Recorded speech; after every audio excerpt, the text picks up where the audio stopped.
because we're both a little gray around the edges. Can you just kind of walk through the evolution of the concept of SecOps and infrastructure security you've seen over the last 10 years, 15 years? Because it's probably radically different from when it was 15 years ago to what it is today. Right. So everybody builds it based off of financial reality first. So it's not like people come in and say like, well, what we really need is 25 people to get this job done. So how do we fund that? Instead, what they do is they say, okay, you get 2 people. Now, what are you going to do with your 2 people, right? That ends up leading, and by the way, this is everywhere. Every security group I've ever talked to ever, it doesn't have as many resources as they want, doesn't have as many people as they want. And I've even had this conversation with people who have like a staff of 300 that still says they don't have as many as they want. Being able to do that evolution though, you back us up, call it 15 years ago, you did an awful lot of sitting in a SOC staring at screens, right? The SOC would have been the screens up on the walls. It would have been red blinky light detectors, right? An awful lot of that is changing now. And if it's not changing, you should be changing it, because the biggest part of the evolution on the security group is what's considered security work now. Like I actually had a conversation just a few weeks ago. Somebody actually said the words that patching is not security work. When you think about it, that's sort of course, it's not, right? Security never should have been involved in patching ever. It's the best person to patch your Windows boxes is your Windows engineer, not your security person. Once you start down that path, you start going like, well, where should you be doing things like antivirus alerts? Depending on your staffing, that may not actually be your security people. That might just be your help desk, right? The reason for this is because security picks up all kinds of other things. We just did one on my side. We had China just implemented a new law in Hong Kong, their national security law, which means companies like ours that report out on Chinese Red Army breaches, literally our marketing person could be arrested for sedition now. And you go like, okay, yikes. We have to go figure out what we're doing on this. And somehow that ends up being a security thing, right? And you go like, all right, if I got to do that, what do we have to not be doing, right? And that's kind of the thinking that goes on here. Now, when we talk about how to do this, like sort of at scale and like badasses, you sort of go like, all right, do you have an intelligence function? And if not, you probably should. And where do you actually get your ticket work done, and what does that ticket work involve? When you think about huge companies, like for example, 2 years ago at the Amazon reInvent conference, the CISO for AWS said they do not have a SOC. They don't have anybody sitting in a room staring at screens. They rotate a pager duty in 4-hour chunks through one human being at a time for the entire AWS platform. And when you first hear that, when you sort of go like, wow, that seems like wildly irresponsible, until you go, well, hang on a second. They have Amazon money. As soon as they get any alert that goes off, they're going to spin up a team of 50 engineers to make sure they never see this alert again, to make it impossible. You go, okay, there's some magic there. How do we figure out how to have that be the way we do it? So it's not, and this is boring anyways, you don't want to be working the exact same event over and over and over again, because then we get numb to it and then we do our job poorly, and the event just keeps happening. In that kind of world, you start going like, all right, well, what does security look like now? Should I still be working the next antivirus alert, or should that SOC ticket actually be, look at what got checked into Kubernetes in the last 24 hours, because you need to know what your engineers just did. And everybody goes like, well, my SOC engineers don't know how to do that. And you go, no shit, nobody else's SOC engineers know how to do that either. Okay, how do we learn? Because this is one of the coolest part about a security job. We learn, we adapt. There was no ransomware 2-3 years ago. There was, we don't have the same job now that we had 15, 20 years ago. Whereas if you talk to the guy that does Cisco switching and routing, the model's changed, but he's still largely doing the same Cisco switching and routing, right? It's the same basic stuff. Cisco security is not like that. We adapt and we change the way we're doing stuff. And my cat is now on my shoulder here, so sorry about that. That's all right. It happens. I guess I'll just pause for a second and just reiterate something that Steve said. Back when I started in security was the vacuum cleaner, to use that analogy. We would suck up everything that anybody else didn't know what to do with, and hey, security will work on that.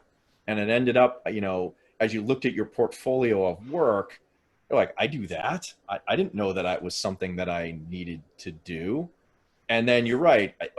As you look back over the last 10 years, one of the first things I did was get rid of blinky boxes. So all of a sudden I had network responsibilities and I had help desk things. And I said, why are my security professionals kind of in the business of like keeping blinky boxes up 24/7? That doesn't seem like that's really a security responsibility. That's probably something that should be done by a team that isn't really set up to do blinky box maintenance. So to your point, Steve, there's been this evolution of take everything in, because I think when I felt originally, I should have taken everything. The more I had, the more budget I would get. And you fall into that trap of all of a sudden owning all of this stuff that has no business probably being in the security thing.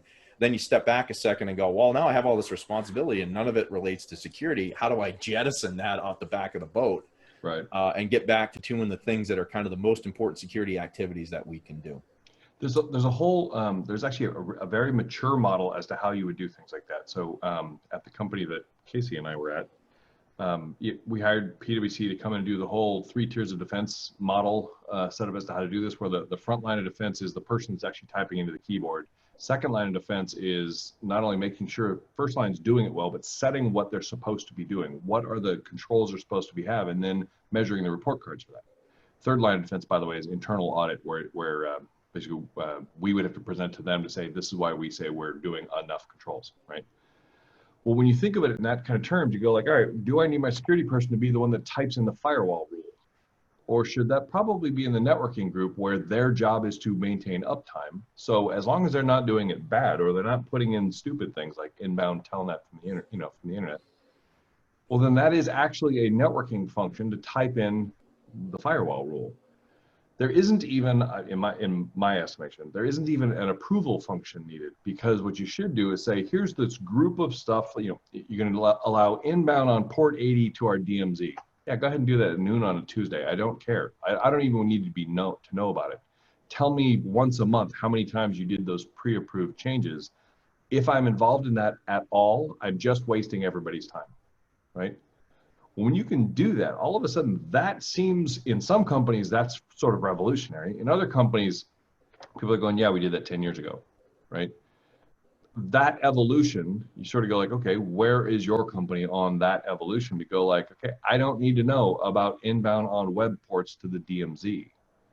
The problem is that the way people took it is they would go a step further and they go like, well, I put a rule in that always allows it everywhere in the DMZ. You go, well, that's a bad idea, because now all of a sudden, if one person puts the wrong device into the DMZ, you're allowing internet access to the web console on whatever you just put there. Like, so you end up moving the needle as to where it is that the controls are, but ideally you're tightening it down each time in order to do that. And I guess the question I would ask you is, right? Oh, go ahead, sir. Yeah, go ahead. I'm sorry. It's a change in thinking. Instead of measuring the security success as I'm busy, you're measuring the security success as I'm either preventing horrible things or I'm finding evil, right? Those are way more fun than just saying I work 12-hour days. And again, it kind of goes back to this concept. I like to think of it as higher order work, right? So if you've got a finite number of resources in your organization, you get 5 security people, or your example of 3 security people. Do you want them turning the bits on antivirus, or do you want them setting the stage to build what you just said, Steve, and say, all right, we're going to set these parameters, we're going to pre-approve these things, we're going to go on and do more interesting work. I probably want those 3 people working on the latter, not the former. Mm-hmm. And to be honest with you, from just a career development perspective, those people are going to love their job much more so if they're working on these higher order work than they are, responding to AV outbreaks on people's laptops. And it's harder to find them. So let's be really clear. In the security world in America, there's somewhere between 500,000 and 1 million more jobs than humans, right? We got to get pretty freaking good at having the humans that we have like working for us so they don't change. And finding people that are not currently core security people and pulling them into InfoSec. It's just the way it goes, right? You can only get so good at stealing the bodies from some other company before you just need more bodies. So the first part of this conversation was, how do I need fewer bodies? How do I reevaluate what the work is? When you get down to here's the work that I absolutely have to have, you do get into some really actually fun conversations about how do you find new skill sets that actually end up applying to security really well, but aren't the way we thought about it, right? I may not need a packet whispering expert on how to do this stuff. If what I'm talking about, like when I was saying the thing about the intel function, let me give you when I talk intel, there's a lot of different ways that people think of intel. So I'll give you an example of ours. We had my CEO is brilliant, right? Kevin Mandia. He's done testimony in front of the U.S. Congress 17 times about the Russian interference in the elections. Okay, so I mean, like, let's be really clear. He's an expert in what we're doing.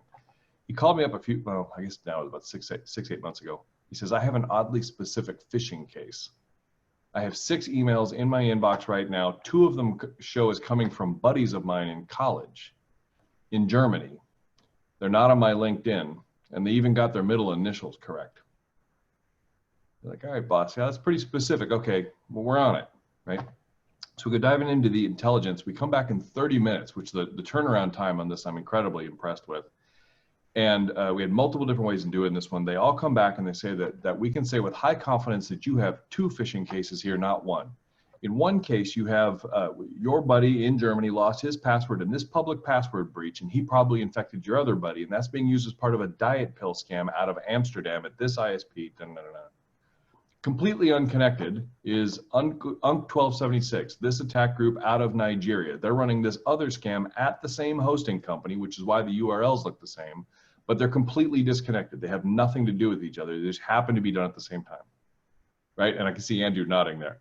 That's kind of awesome, right? In intelligence terms, that's the kind of investigations I want to be working on, right? Now, one of the human beings in there used to be a journalist, because journalists are used to figuring out how to evaluate information on a timeline. They took access into things like FSISAC data. In our case, we sell among the best intelligence in the world. I have a 250-person intelligence org to build the intelligence we sell, but I use it as a customer. I didn't have any back-end access to it. In that kind of world, you go like, if I didn't hire that out-of-work journalist, then I never would have ended up being able to have that kind of an answer, and that answer is awesome. Because in this case, they weren't attacking Kevin Mandia, the CEO of FireEye. He's just a guy who happens to have a couple of friends in Germany, right?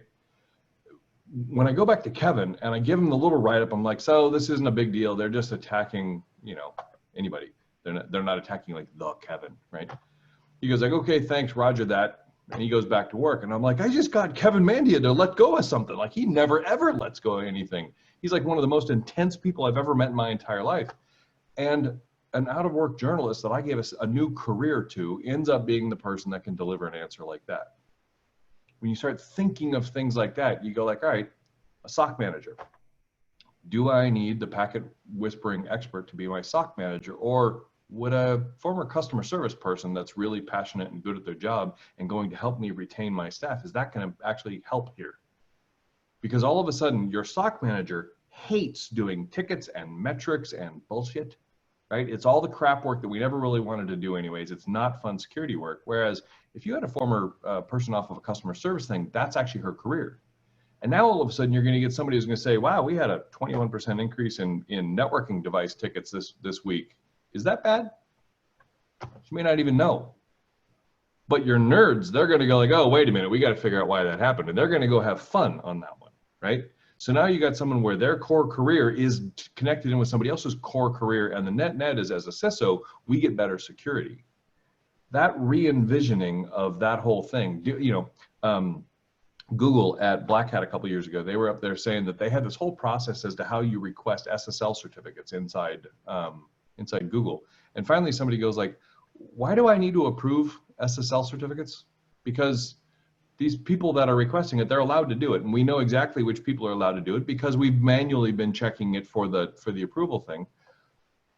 Why isn't this just built into the website they're requesting the certificate, and we automate it and they get their certificate in 15 seconds?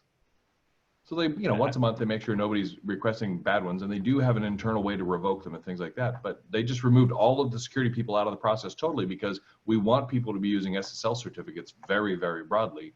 Why would I have anything interrupting that process at all? So Steve, you highlight two things we probably want to pull the strings on. First is this kind of non-traditional path to good security people, and then secondly, we're going to hit automation. So we'll probably want to pull both strings there. So I can stand behind the automation part. I always say that one of my goals is always to try to automate myself out of a job. Yep. Yeah, we were going to get there, Andrew. Right? Okay. I'm sorry. Second half of that, we're going to get there. All right. Okay. So let me pull on the non-traditional string just a little bit, and I can't stress it enough. I think you kind of summarized it well, Steve. That I think as a security professional, it used to be that I had a bias. I'm going to be honest, of hiring technologists for the security roles, just because that was kind of what felt right. What I will tell you is, as I've learned over the course of my career, that some of my best security people were never technologists. I would say that probably my best security person I've ever hired had a degree in music. He was a jazz drummer, and he was probably the best logical thinker that I've ever met. And he's, on his way to being a CISO now at another organization. I'd also say, we also get into this trap, much to the chagrin of my education folks that are going to probably yell at me when I say this. I'm not sure that you need a bachelor's degree to be a information security professional.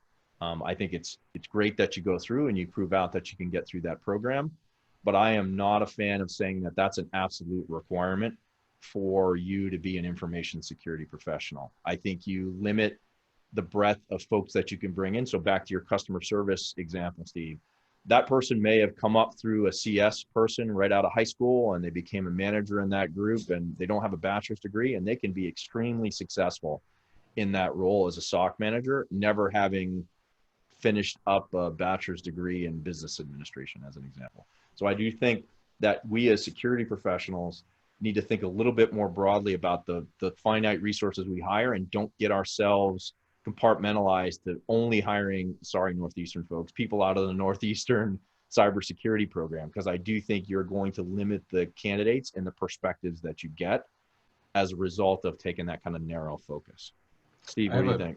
I have a guy that works for me right now. His name's Show Harris. That over in Oakland, there's a community college called Merit. They have a cybersecurity program they created over there, and you basically, in your 2-year degree, you take a bunch of English and psych classes and that kind of stuff, and it's I forget if it was 7 or 9 cybersecurity classes, and we got him as an intern 4 years ago, and he was outstanding. He had quit a warehouse job to go back to school at age 31 to go learn nerd skills, and his only connection to this stuff was he had built computers to play video games, which, let's be really clear, that's why I got to be a nerd also. I wanted to be able to plug in my own video cards. Only difference was that was, back when we chiseled the keyboards out of stone, because, it was about 100,000 years ago. Anyways, Show came into my company as an intern, and he's just fantastic. His work ethic is incredible. He owns his job really well. Now, he probably doesn't even know what a packet capture looks like. So what? Over the last 4 years, I've promoted him 3 times. He's now a mid-level auditor, and he runs my entire third-party risk program. He's like the world's best success story about how do you do this stuff. And I'm actually right now, this is an aside, but I'm connected to a bunch of Bay Area community colleges right now. I'm that close from being able to get a bunch of tech companies to give $250,000 donations.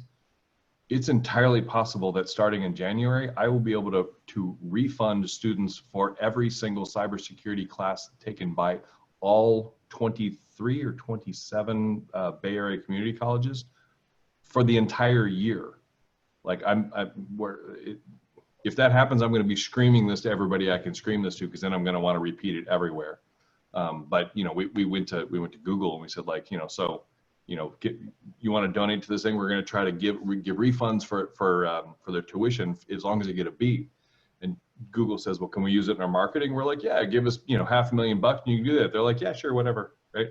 We're going like, these people that are trying to figure out how to get paid back for $140 class, literally, they have these buckets of 3 classes they do to get a certification. So for $670 refunds, Google doesn't care. It's a marketing thing for them.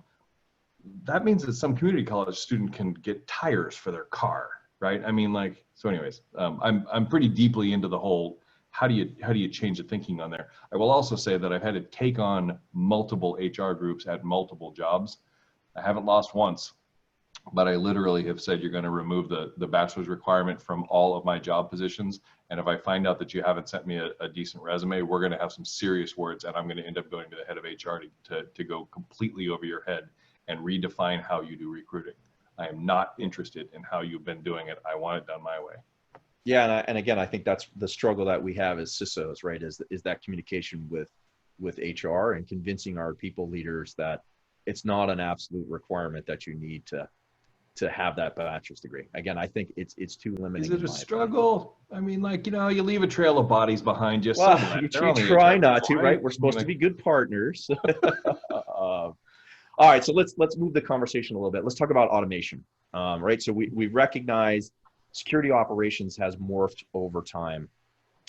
We also recognize that we have a people challenge. So how do we kind of do both of those? And I think you started this conversation with, using the example of Amazon and this kind of automation concept. So let's talk about automation a little bit and its place in the kind of modern information security program. So I'm going to kick that opening statement over to you, my friend. And I'm with Andrew. And by the way, Andrew, feel free to come off mute, and all of you come off mute and ask questions or make comments or tell us we're stupid, whatever. These things are way better when it's not just us talking. So automation. Trust me, anybody who's known me for a long period of time knows that I don't have to be told to speak up. Perfect. Steve, if I could, I really appreciate the sentiments that you were talking about earlier, because I don't have a bachelor's degree in anything, but I've had 15 plus years of experience. Yeah, perfect. It's very true, Eric, right? I mean, I think it's just, we have to make sure that we're educating our people leaders that this is what we need out of the organization. Sorry, there's a cat. That's a different cat. That one has a jacket on, Steve. Those are my Dr. Evil cats. So automation, there is absolutely no way that we can get our jobs done manually. You cannot run fast enough. You cannot hire enough bodies to be commercially viable. It's just not possible. So you start getting into, well, what can I automate? I'm going to give a really good, useful example of automation. First one is that when you're talking like board reporting, so how to make your CISO look really good, you start getting into like the terms around this, where you get into how much leverage do I have on my humans? What's the multiple of effort that I get from my manual effort to my automated effort? So for example, when we work phishing tickets here, the little report as phishing button that we have built into the Chrome of the Outlook and everything. Right now I'm getting around 14-to-1 multiple. So for every one ticket I work manually, 14 tickets are prevented because of the automation we have. Meaning I get the ticket, yes, this is a fish. We have the auto response that we can, because we just got several buttons we can click to say like, yes, this is malicious. We see you did not open the ticket, et cetera, open the attachment.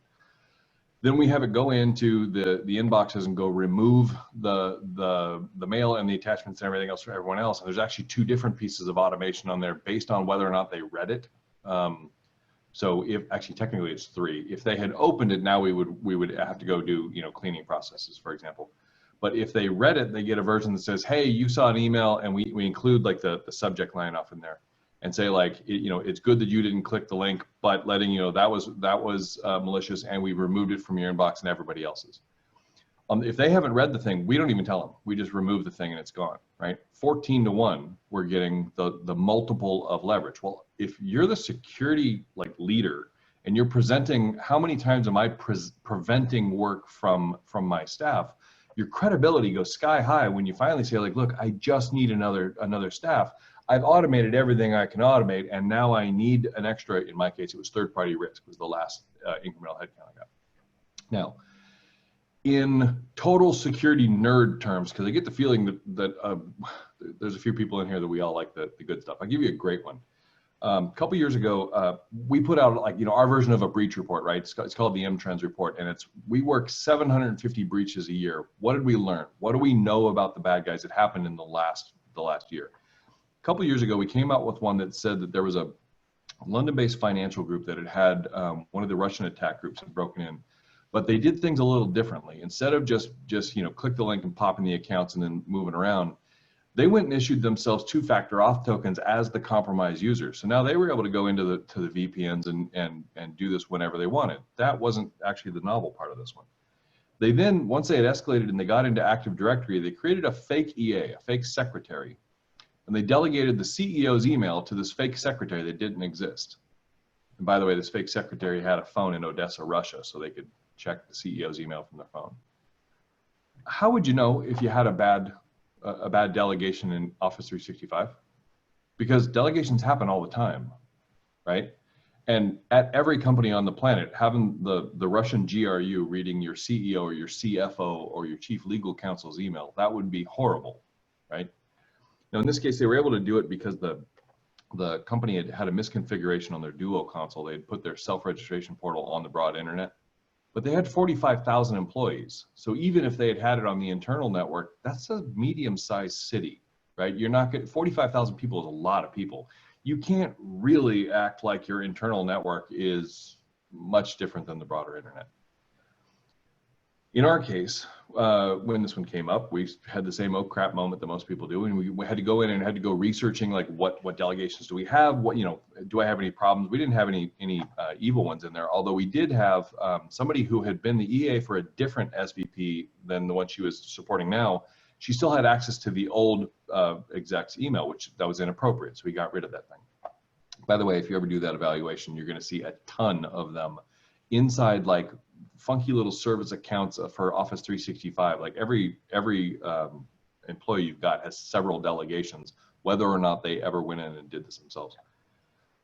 But the sort of classic case off of this, you go like, all right, well, I need to look at every delegation that ever happens and make sure that they're safe. Well, that's horrible and it's boring and it's not what we want to end up doing. And by the way, this stuff happens all the time.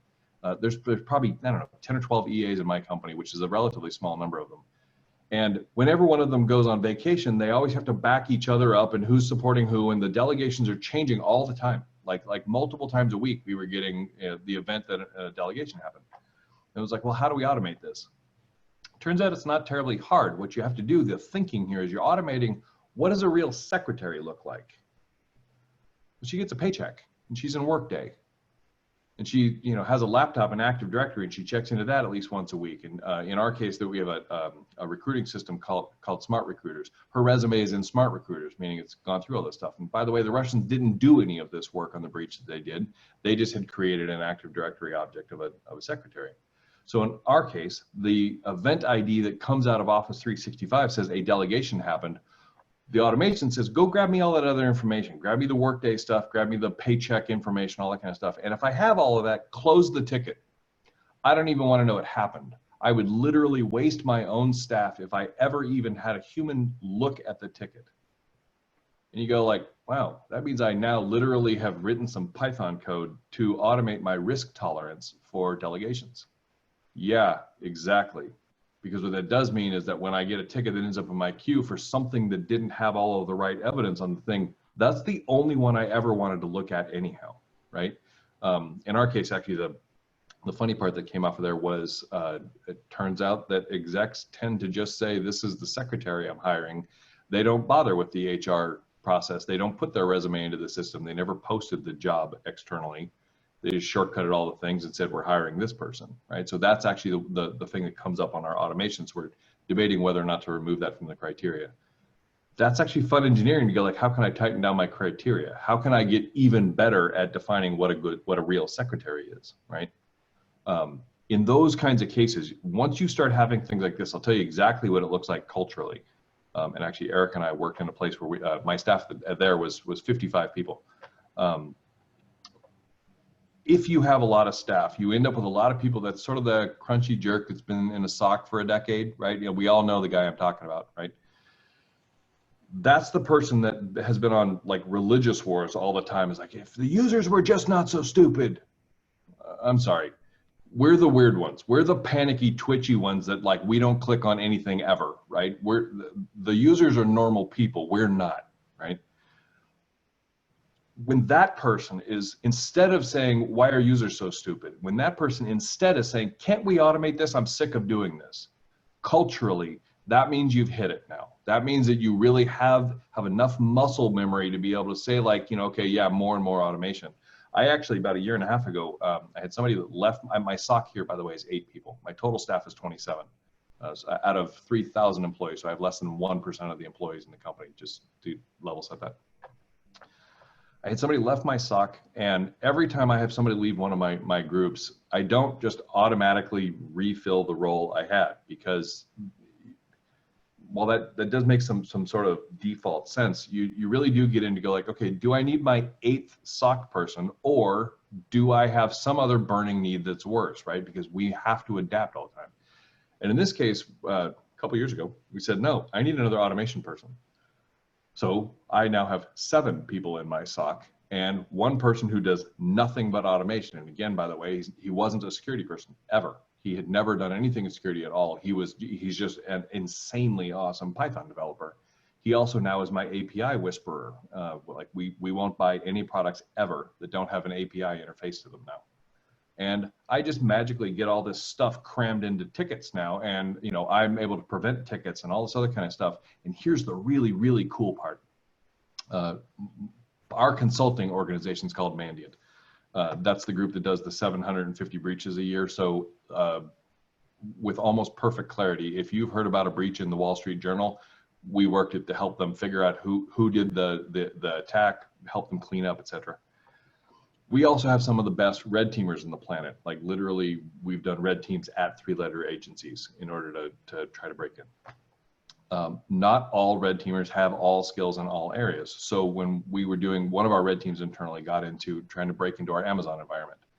Well, it turns out only about half of the red team actually had the skills to break into the Amazon environment. So after we did the first one, Sergio, my automation guy, he's like, well, why don't we take the rest of your consultants and we'll run them through here. And my automation guy, my Python person, was teaching some of the best red teamers on the planet how to break into Amazon. Remember, 2 years ago, this guy had never done security work ever. He just happened to be somebody that's really curious and thinks all this tech stuff is really awesome. And so, and by the way, since he's not a security guy, his attitude is awesome, right? And we all know what I'm talking about with security people there. But you know, when you get the people that are all pissed off about the users, and he goes walking by their desks back when we were in the office and desks, he'd be like, hey, what's going on? And he was sort of like the like group therapy, right? Like you could just sort of complain to him, and he's like, that sounds like a pain in the butt. Want me to work on that after lunch? I'll bet I can make that go away. And it's because he didn't have the security war that we've all had for 15 years, right? He just, for him, it was just another tech challenge, and he thought it was cool. And man, my staff loves this guy. Everybody keeps wanting to give him the internal awards and buy him pizza. He got like several cases of beer, literally cases of beer for Christmas, because everybody was so happy he's around, right? And he's like, wow, I'm just having fun here. Like, thanks. You know, and now he's sharing beer out with my own staff, going like, I got too much beer. Anybody want one? Right? You know.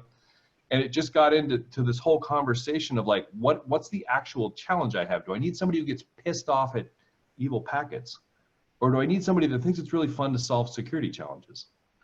And Steve, I probably want to reinforce some guidance that I give kind of up and coming professionals in information security. Now, whether you like it or not, folks, you need to learn how to code, right? The world is changing around you, right? So, you know, I see a lot of classical infrastructure security folks that have come up through the blinky box world, or even risk individuals that, you know, have been doing some of their work in the past. And I tell them now, the world is about to change. It's about automation. So you need to figure out how to code, even if it's basic Python or something. You're going to need to automate your processes at some point in time. And it's going to be beholden to you to learn how to do that, because I'm not going to have necessarily the ability to hire dedicated automation folks. So you are my automation folks. So if you're not learning how to code as a technologist, you better start taking that intro to Python class or whatever your language of choice is, because at some point in time, either you or I are going to come to them and say, I want you to stop doing that manual task, figure out how to force multiply what you're doing, and code that away from your day-to-day activities. So what I tell everybody that's coming up, I'd amplify that another direction off of there is that even if you didn't become the master coder, so I just hit my 50th birthday this year.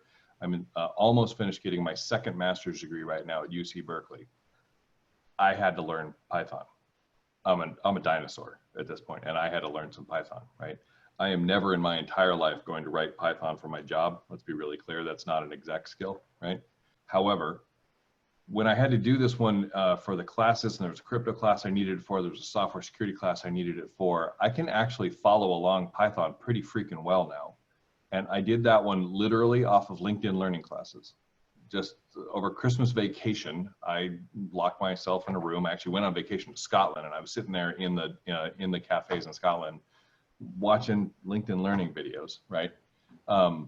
Where it got really fun was one of the classes I took was a machine learning class. And I'm never going to write a machine learning algorithm in my life. However, one of our homework assignments got into this whole naive Bayes model as to how to do this stuff.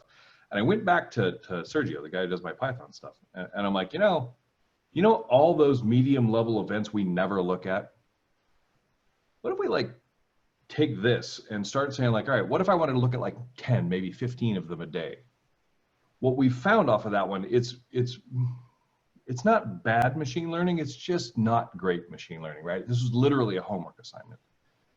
The 15 a day that we work on, we have actually found some pretty, not critical, but their user issues or their misconfiguration things. There's a lot of WTF situations where you're going like, what the hell is that guy doing, right? And we never would have found that ever if we didn't have this one. The way that we do it is we have 3 different queues that we do with in our SIM tool, and now we have a 4th. The first one was you have a critical queue that says if this ever has a single ticket in it, you work this down to 0 every single time, right? This is credential harvesting malware. It's things coming from the Iranian attack groups. Like this should always stay at 0. Then there's the high priority queue, which is these are the tickets you work in order, and this is the bulk of what my SOC does. We then had the everything else queue. We now have a 4th one between those 2, which is this machine learning thing that says when you've worked the normal daily queues, work these, you know, as the kind of, I'm on a boring phone call. These are not the ones that you would ever like worry about horribly. We find more crap out of there that helps prevent high priority issues because, you know, you find the guy that was messing around logging into the router in Singapore, and why did that not take 2-factor off, right? And that actually has come up in here. Turns out somebody had decided he didn't feel like doing it, so he had just given himself bypass codes because the guy in Singapore had the credentials to do it. We never would have found that until he had done something stupid with his credentials. That only happened because we had the old guy here trying to learn some Python code and throwing that back into the staff, right? I will tell you that every single hire I've done for the last 1.5 years has been somebody that writes code. Every junior SOC person I'm getting are they're college kids that have coding skills. I have not hired an experienced SOC person in 1.5 years. I just don't need those skills. I need somebody that can deal in a world where infrastructure as code is the way it's all going. The cloud world doesn't need an antivirus agent if you don't have a server. There is no operating system in the way you're doing this. The container world doesn't need that. There are tools that will still end up giving you the red blinky light. So it's not like it's a 0 need for the skills. I just need less of it. So yeah. So I'm going to move a little bit to the side with a little bit more of a controversial topic as we're getting down to the last 15 minutes. So we talked a little bit about folks and the roles that are adapting. We talked a little bit about automation. So I guess the question I'll ask you is, so I've got folks that can code, I've got automation in place. Is there ever a situation where those 2 things together lead to you having too many tools in a security team, right? So I wanted to talk a little bit about this in that my experience has been, as I look at organizations, their first visceral reaction to something is get a tool for that, it'll fix it. And they kind of half implement it. And all of a sudden, you know, you got a team of 10 security folks that are trying to manage 50 tools. And then they step back for a second and go, all right, so if I only did automation, I could make all of those 50 tools work to what they did, and we'll keep the 50 tools. So I guess the question to you is, that doesn't appear to be the right approach. You know, so is it that automation is going to service this big sprawl of tools, or is really, do you need to step back and think about whether 50 is the right answer or not? Right. By the way, actually, I've seen some numbers that said the average numbers were in the mid 80s. And when you actually get down to how many different tools you have to do, but that one included like how many different little software packages and, you know, everything else. So it's not just the red blinky light tools, it's all the other things Yeah. that were in there. My version of that is nearly every one of the tools that almost all of us work with, you're not using to the fullest extent anyways, right? So like, for example, when you got Office 365, there's a ton of security capability in there that a lot of companies are just not using, right? So if you're, we have a really good email protection product. Proofpoint has a great email protection product. Mimecast has a great one. And Office 365, their ATP is actually pretty good, right? And you sort of go like, all right, if I have no more money, if I'm out of money, should I just use that ATP that's built into the licensing that I've got from Microsoft and maybe turn off my Proofpoint? I personally wouldn't do that one, but that is an option to take that Proofpoint money to go do something else. The one that I would do if I was paying a couple of million over to McAfee for antivirus versus running Defender, if Defender's built into the licensing you've got from Microsoft, yeah, do that one. And then take your McAfee money and go apply it to more modern things. So the first part of that is literally, do I have a lot of overlapping capabilities in the tools that I've got, and I just don't need some of them, right? Now, having said that, things like, you have to get past just the marketing side. So the Office 365 guys will say that they've DLP built into everything. It really is truly crappy DLP. I mean, it just is, yeah, I can find you a credit card number and it'll find you invoice numbers because it's just not able to do, you know, really simple things, even when you're providing it the regex in order to find a credit card number. The second part of that one though, like when you get down to what is it that the tools are that I have, you do have to get in and say like, all right, of those tools, am I getting the amount of value that the amount of value that I'm paying for? Because a lot of these tools have just gone up and up and up in price over the years. If you compare them to how much would it cost for me to hire another employee, let's say a very senior employee, and even when you, like most people will say, if you take somebody's salary, you either do a 1.5 multiple or a 2x multiple for how much it actually costs you for one human being, right? So if I have a $100,000 employee, you have to give him a laptop, you have to pay his benefits, you're giving him a bonus, he's got stock options, he's got all this kind of stuff. So that would be about a $200,000 net cost to you. Well, if I have $1 million tool, am I better off with $1 million tool or 5 human beings? Because that's actually the numbers that you would be going at in this case. The reality is you would never get the 5 human beings, you might get 2, right? But if you have $1 million tool, you should be getting about $1 million in value out of the thing. Now, once you go through the first 2 parts of this one and you end up being able to say like, okay, I actually believe that I have at least relatively close to the correct tools and they're all of basically decent value, right? Maybe I don't need the tier 1A tool that I'm never looking at. Maybe I could use that open source thing instead for the same rough capabilities. You then get into saying like, okay, well, how much time allocation should I do off of this? So use the DLP example. That's not a 24/7 response time required thing in my world, because it's noisy and it's got a whole bunch of crap, and I do not ever need to wake somebody up in the middle of the night because some invoice moved the wrong way and hit a sensor, right? Now, this is one of those things that I end up saying a lot is that when you're running security groups, there's a lot of boring, stable, repeatable things that we tend to forget as security nerds, right? How do you manage humans? How do you make people actually like their job? And in this case, do you have a headcount model as to how much you expect to do this stuff? So if I have 50 tools and I have 5 people, that means you have an average of 10 tools per person. Who's prime on which? Who has to make sure that the consoles are updated or the signatures are informed, etc. The second part of that one gets into how much effort is each one worth, because if as leadership, management, if we don't choose that up front, you're going to just say the lowest level person in your organization, the frontline SOC person, that's literally the lowest security person, he's going to choose what your prioritization is based on what he finds interesting. Or worse, and I actually had this somewhere, they're going to end up choosing which tool they worked on based on whether or not there's an event for that cute girl over in that department. That has actually happened to me.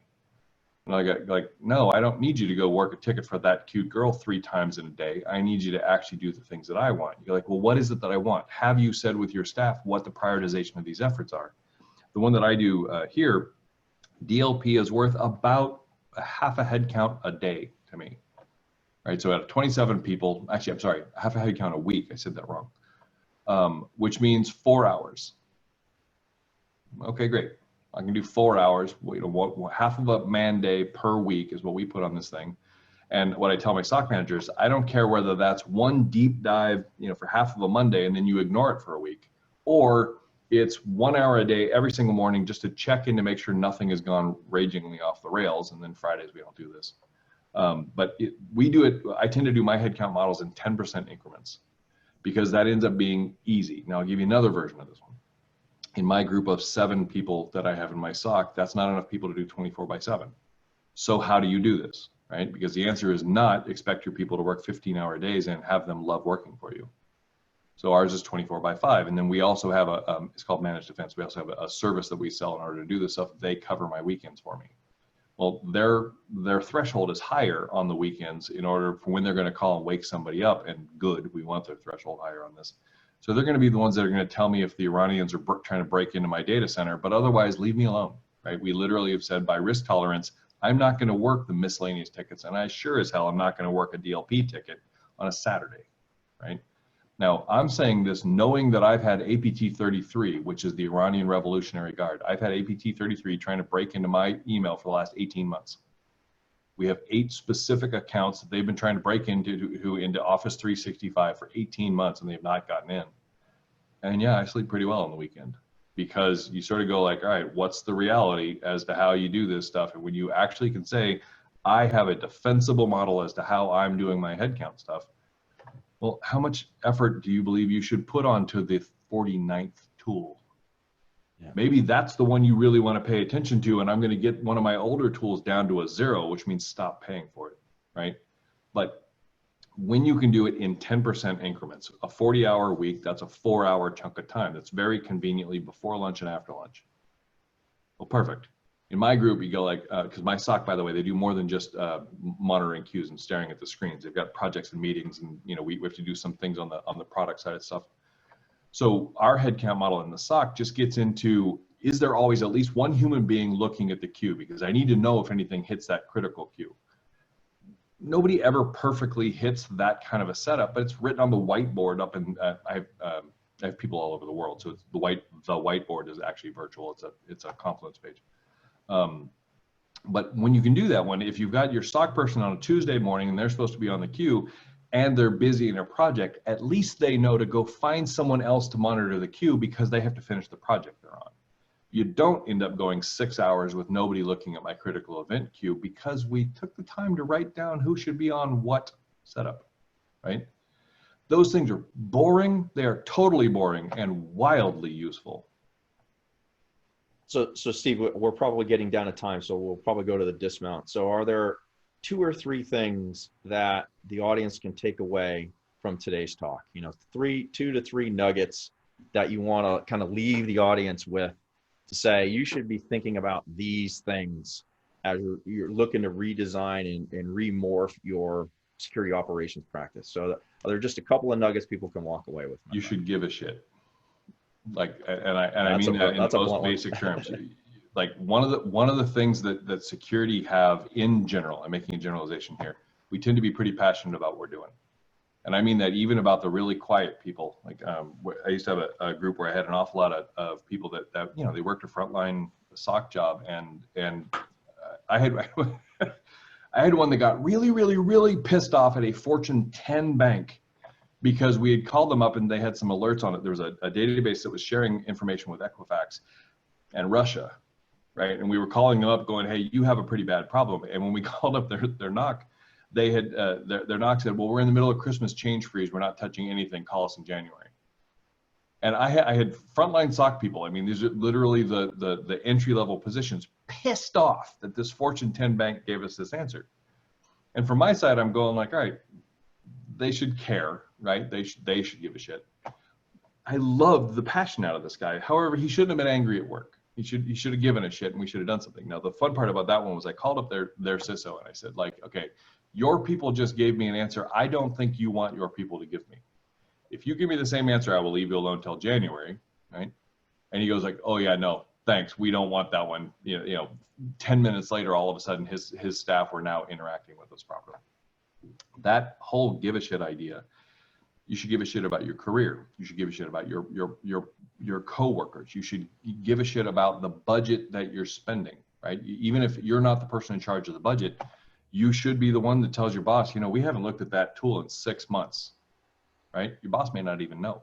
He might be telling everybody how he loves that he has that tool set up, right? That whole way of doing it where you say security requires a certain amount of passion, because one of the core requirements we have as security professionals is we never give up, never. So when you end up with a user that has clicked on every single phishing test you've ever done, you still have to give him the remedial training every single time that user does it badly. My current record right now is 4 times the same user has clicked on our fake phishes. And he's in a communications role, by the way. But that concept of give a shit, when you take that a little more broadly than the starting point, you start getting into like, okay, well, how would I give a shit about things that are not necessarily core? How do I care about how the networking guys are getting their job done? Or how do I make the service desk better at their job because I need them to be efficient for my job to be easier, right? At my level, I must have the CIO be really, really productive, even though he works on a lot of things that have nothing to do with security. Well, I had the previous CIO, I had to literally build his Kanban boards in order to teach his group how to do DevOps. I had to help them prioritize their networking tickets because I had to have a place to land my fixing tickets. It's not my job to teach his people how to do their job, but in this case, that was my critical path. Okay, great. That's how I had to do this stuff, right? You can apply that almost everywhere. I will say that when you start hitting, when you hit the roadblocks, rethink it. What actually is the roadblock here? Because we start thinking, oh, he should care about his password that sucks.